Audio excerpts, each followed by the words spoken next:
"You can't park that here," the woman barked, clipboard clenched like a badge voice slicing through the still morning air. What she didn't know, what she didn't bother to ask, was that the man she was confronting owned the entire lake she claimed to protect. And by the time she found out, it would be too late to take back the way she'd tried to humiliate him. It was just after 6:45 a.m.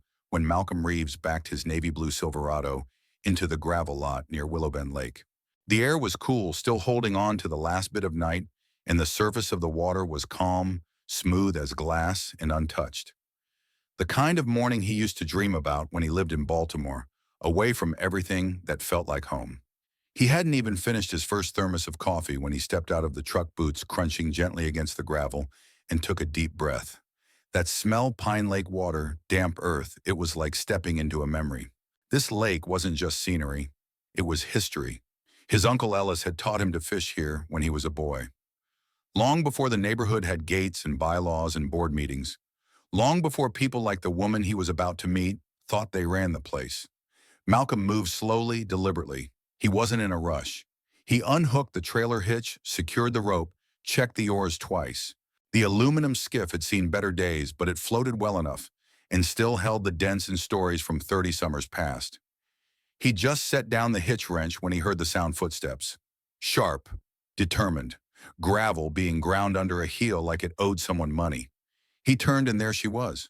Mid-50s bleach blonde bob sunglasses already perched on her head despite the soft, low sun. She wore that look, the one that tried to be polite, but couldn't hide the suspicion bubbling underneath. Her clipboard was clutched tight like it gave her authority. "You can't park that here," she said, voice clipped, loud enough to echo across the empty lot. Malcolm blinked. "Good morning to you, too." She didn't smile. "This lot is private. For Riverview Ridge residents only. You'll need to move your boat." He stood up straight, wiped his hands on his jeans, and gave her a long, measured look. "You live around here?" "I'm on the HOA board," she said quickly, like she'd been waiting for that question all morning. "Sloan Marlowe. And you're not on the list of approved lake users." "Didn't see a sign." "There's one posted near the pavilion," she said. "You must have missed it." He gave a slow nod. "Well, I've fished here plenty of times. Never had an issue." "Well, you have one now," she said, tapping her pen against the clipboard. "Either move your boat or I call this in." He exhaled slowly, hands resting on his hips. "What exactly are you calling in?" "You're trespassing." Malcolm studied her face. She'd already made up her mind about him. That was clear. Probably the moment she saw him, black man, old truck solo fisherman, not wearing boat shoes or a neighborhood guest badge. "You sure you want to push this?" he asked calmly. She narrowed her eyes. "Excuse me. You might want to check your information before you make that call," he said evenly. "You're mistaken about who owns this lake." She laughed. "Not a warm one." Sharp and dismissive. "Is that supposed to intimidate me?" "Nope. Just figured you'd want the facts before you go calling folks names." "You don't belong here," she snapped. Malcolm bent to clip the rope to the boat trailer. "You know who purchased this lake 5 years ago, who maintains it, pays the taxes on it." She rolled her eyes. "Oh, let me guess." "You," he straightened again, wiped his hands on his flannel shirt. "Silver Pine Holdings. I'm the trustee." There was a flicker. Not much. Just a shift in her jaw, a twitch in her left eye. Doubt. But it passed just as quickly. "You're bluffing." "Look it up," Malcolm said simply. "Greene County Register. Public record." Sloan took a step back, gripping the clipboard tighter. "Well, you'll still be hearing from us." "I look forward to it." She didn't answer. She just turned sharply and marched off heels, crunching the gravel like they were trying to punish the earth. Malcolm watched her go, shook his head, and went back to his boat. By 8:30 a.m., he was on the water, tucked into the quiet shade near the eastern reeds. He cast his line slow and easy, letting the breeze drift the boat gently toward the bend. He wasn't there for the fish. He was there for the peace. But peace was short-lived. He heard the electric whir of wheels before he saw the cart. A white HOA golf cart buzzed toward the dock, and there she was again, Sloan Marlowe, standing like a prosecutor about to make her case. This time she had backup. A younger man in khakis and a Riverview Ridge security windbreaker sat beside her, radio clipped to his belt. "Malcolm Reeves," she called across the water like a courtroom bailiff. This is your final warning." Malcolm slowly reeled in his line, turned in his seat, and gave her a lazy wave. "Morning again." "I've contacted the sheriff's office," she shouted. "You're in violation of HOA code. You are to vacate the lake immediately." The security guard shifted uncomfortably, leaning toward her to whisper something, but she cut him off with a raised hand. Malcolm stayed seated, calm. "That man with you got a badge?" he called out. "Or just the walkie-talkie?" Sloane stiffened. "You don't need to worry about that." "Well," Malcolm said, his voice steady, "if you're accusing me of trespassing on private land, you might want to be real sure you're not the one trespassing first." The guard finally stepped forward. "Sir, I'm going to have to ask, are you a resident here?" "No." "Then I'll have to ask you to return to shore." Malcolm nodded slowly. "You ever hear of Silver Pine Holdings?" The guard paused. "Can't say I have." "Figures. They bought this lake and the surrounding land 5 years ago." "I'm the sole trustee." Sloane barked out a bitter laugh. "You really expect us to believe that I don't expect anything?" Malcolm replied. "But it's all filed, black and white. Greene County Recorder's Office, deed tax rolls, even your club's old usage agreement." The young guard looked back at Sloane, clearly uncomfortable. "Sir, do you have ID in the truck?" Malcolm said. "I'll show it to the deputy when he gets here." "That's who you called, right?" Silence. Sloane folded her arms tighter, her face flushed. "This lake's not public," Malcolm said. "It never was. Your access was a courtesy, not a right." Her eyes burned, but she didn't speak. Not this time. Back home, Malcolm stepped inside, kicked off his boots, and pulled a blue folder from the filing cabinet, Willow Bend Lake Title and Use Rights. He laid it open on the kitchen table. Deed transfer. Trustee assignment. Usage agreement with the Riverview Ridge HOA expired 11 months ago. No renewal request submitted. No contact. Just assumptions. He chuckled, but it wasn't amused. Guess they forgot who they were dealing with. Outside, Jasper, his old retriever mix, barked once from the porch. Malcolm poured himself a glass of water and sat at the table staring at the paperwork. He remembered what his uncle used to say: "People don't always respect what they didn't earn, and they forget quick what was given." He wasn't mad, not yet, but something had stirred. Not vengeance, not pride, just a deep, steady sense that it was time. Time to remind people that kindness is a gift, not an obligation. He reached for his phone and dialed a number he hadn't used in over a year. "Hey, Angela, it's Malcolm. Yeah, I'm going to need a copy of that HOA access agreement and maybe a new envelope. Time to put a few things in writing," and that's exactly what he planned to do. By Sunday evening, Malcolm Reeves had already printed 3 copies of the letter, one for the HOA board, one for his records, and one for the legal firm that handled Silver Pine Holdings.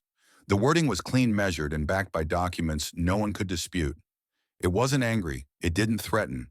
It simply revoked Riverview Ridge's access to Willow Bend Lake until a new formal agreement could be negotiated and approved.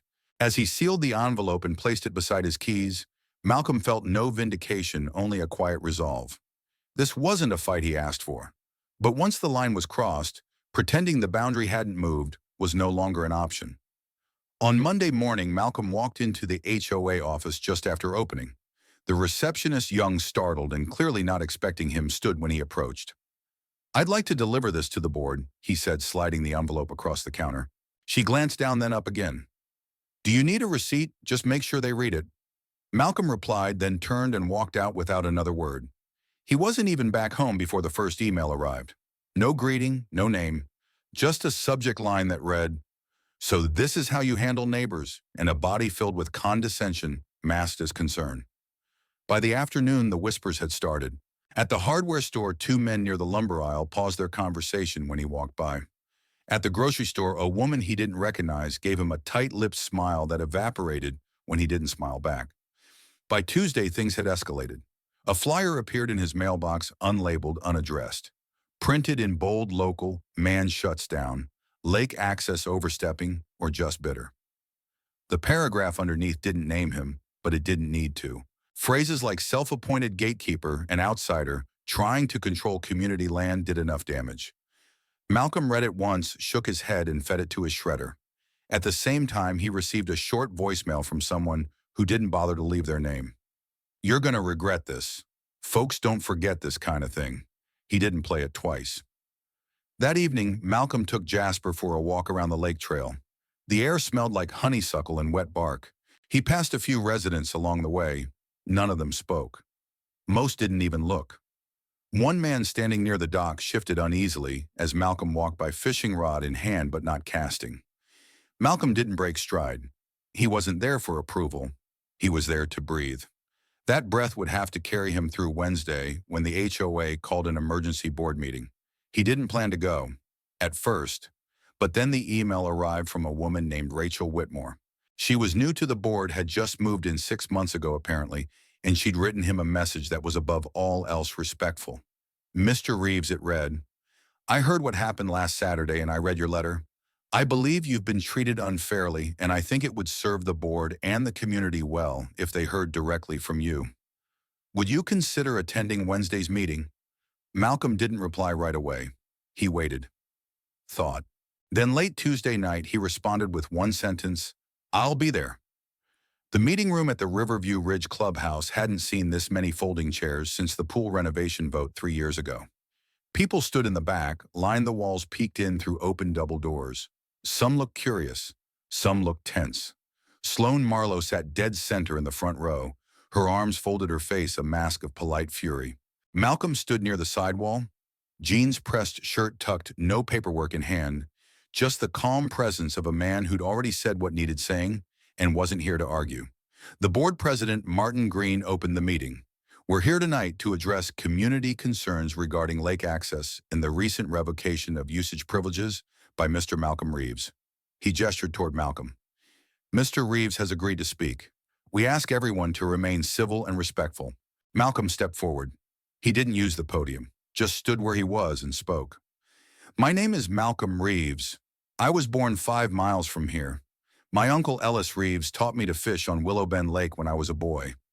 He believed in sharing the water, but he also believed in respect.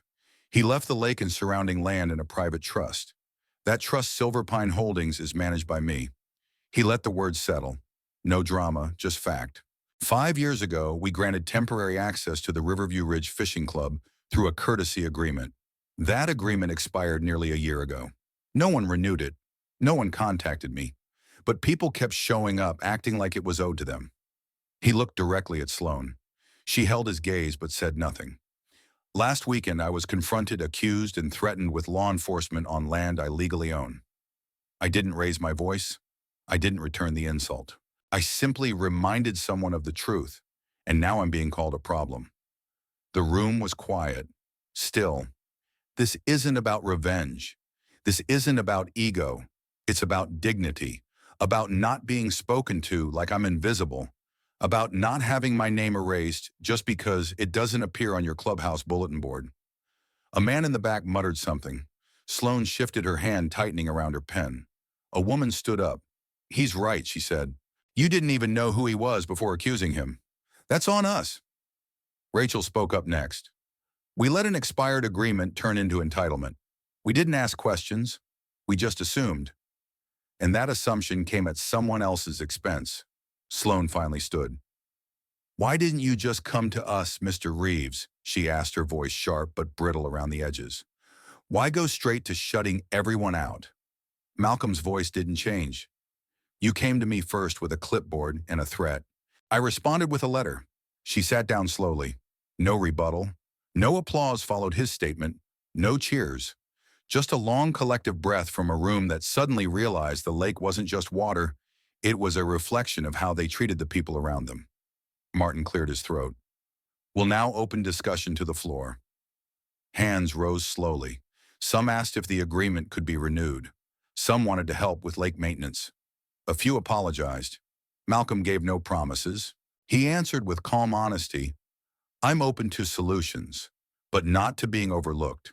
If this community wants access, it has to come with accountability, not assumption. As the meeting closed, Rachel approached him quietly. Thank you for coming, she said. Some folks needed to see you to understand. Malcolm nodded. I didn't come to be seen. I came to be heard. Outside, the air was thick with June humidity. A few residents nodded as he walked past. One even stopped him in the parking lot. "I don't agree with everything the man said, but I respect how you handled it." That was all Malcolm needed to hear. Respect. It didn't come from yelling. It came from holding steady, and he had no intention of moving. The morning after the emergency HOA meeting, Malcolm Reeves stepped out onto his porch with a cup of black coffee, and Jasper curled up at his feet. The air was cooler than usual, like the world was holding its breath. He watched the breeze move across the treetops and listened, not for voices, not for footsteps, just for silence. Not the kind you get when folks are ignoring you, but the kind that means they're thinking. For the first time in weeks, no angry emails, no flyers, no passive-aggressive calls, just stillness. And maybe, just maybe, a shift. He didn't trust it yet. Respect didn't grow overnight. It wasn't in the meeting minutes or the murmured apologies. It came plank by plank, moment by moment. Still, there was something different about the quiet. That afternoon, just after 3, a familiar knock tapped gently against his front door. When he opened it, there stood Rachel Whitmore, sleeves rolled up, ponytail loose, and a cordless drill in one hand. "Hope I'm not interrupting," she said with a slight smile. "I brought some tools." He raised an eyebrow. "What for?" "That busted bench by the dock," she replied. "Figured if I'm going to be on a board that uses the lake, I should help fix it too." She held up a manila folder with her free hand. "And I brought the draft agreement. No rush. Just wanted to show you we're serious." Malcolm nodded, once then stepped aside to let her in. They sat at his dining table as Jasper wandered between their legs. The agreement wasn't fancy, but it was solid. Clear terms, scheduled maintenance, a 3-strike rule for littering, a standing renewal deadline, no more autopilot access, and something Malcolm didn't expect: a mandatory orientation for all fishing club members. Just a short one, but enough to remind people who held the keys to that water and why. He didn't sign it. Not yet. Instead, he asked one question. "No more clipboards and threats," Rachel smiled. "No more. And if they don't follow through, we handle it. Internally. You won't be bothered." Malcolm didn't answer right away. He looked out the window toward the lake. "I'll read it. Carefully, but I'll say this. I'm not looking for control. Just accountability. That's all we should have ever been offering," she said, standing. "If you decide to move forward, let me know. I'll be down at the dock." She left the folder on the table and walked out without pressing. That meant something. That evening, Malcolm loaded his toolbox into the bed of his truck and drove down the familiar gravel path that led to Willowbend Lake. Jasper rode shotgun, nose pressed to the cracked window, tail wagging at every breeze. At the dock, 2 of the benches were still half collapsed, and a loose panel near the trail creaked dangerously underfoot. It didn't make him angry, it just confirmed what he already knew. People had been taking without giving for too long. He wasn't fixing it for the board. He wasn't fixing it for the community. He was fixing it because this place mattered. It mattered to his uncle. It mattered to him. Halfway through replacing a warped plank, he heard footsteps behind him. When he turned, he found Paul Gentry, an older man, with oil on his jeans and a weathered face, standing there, with his teenage grandson, a quiet kid named Mason, who couldn't have been more than 15. Paul gave a slight nod. "We figured you could use a hand." Mason held up a trash bag and a pair of gloves. "We got the trail," the boy said. Malcolm didn't say much, just handed Mason a rake and pointed toward the broken glass that had collected by the brush. They worked quietly. No small talk. No unnecessary explanations. Just the kind of working silence that says more than words ever could. By sundown, the dock looked new again. The benches were solid. The fire pit was cleared, and the path sparkled like it hadn't in years. Malcolm stood back and looked at it all, not with pride, but with a quiet kind of peace. Not victory, not closure, just clarity. Later that night, back on his porch, he opened the agreement Rachel had left. He read it line by line, cross-checked every section with the old deed and the original usage contract. There were no loopholes, no language trying to outmaneuver him. It was honest. By morning, he'd decided. At the next HOA meeting, held under softer skies and with noticeably calmer faces, Malcolm arrived with the signed agreement in hand. No fanfare, no speech, just quiet, steady action. Rachel met him at the front with a small, grateful nod. "Thank you," she whispered. "We'll hold up our end." "I'll hold you to it," he replied. Around the room, a few familiar faces nodded respectfully. Some looked unsure. A few, like Sloane, were absent entirely. Rumor had it she'd resigned. Personal reasons. But everyone knew. Control doesn't leave quietly, it gets replaced. And she had. Outside the clubhouse, a group of teenagers stood near the bulletin board. When Malcolm walked past, they went quiet. Then one of them, a tall boy in a too-big fishing hat, stepped forward and cleared his throat. "Mr. Reeves," Malcolm paused. "My dad told me you fixed the dock," the boy said. "Said I should thank you." Malcolm offered a small nod. "Just take care of it." "We will," the boy said quickly, like a promise. On the walk back to his truck, Malcolm didn't rush. He didn't look over his shoulder. He didn't need to. He'd done what needed doing, not to make noise, not to claim credit, but to hold the line. For the lake. For the memory. For himself. That Sunday morning he returned to the water, not with a fishing pole, not with a toolbox, but just with a chair and a thermos. Jasper lay beside him, head on his paws. The sunrise stretched long across the surface, painting the lake in gold. There were no boats, no arguments, no strangers shouting over property lines. Just birdsong, just breeze, just stillness. And in that stillness, Malcolm realized something. Respect doesn't come from titles or paperwork. It comes from standing still when it matters most. From knowing who you are and refusing to let anyone rewrite it. He didn't win anything that week. He didn't conquer, he reminded. And in doing so, he made something rare. A quiet that spoke louder than any fight. There's something deeply powerful about a person who doesn't shout to be heard, who doesn't fight to be feared, and who doesn't move just because others are uncomfortable with their presence. Malcolm Reeves didn't demand attention, he earned respect.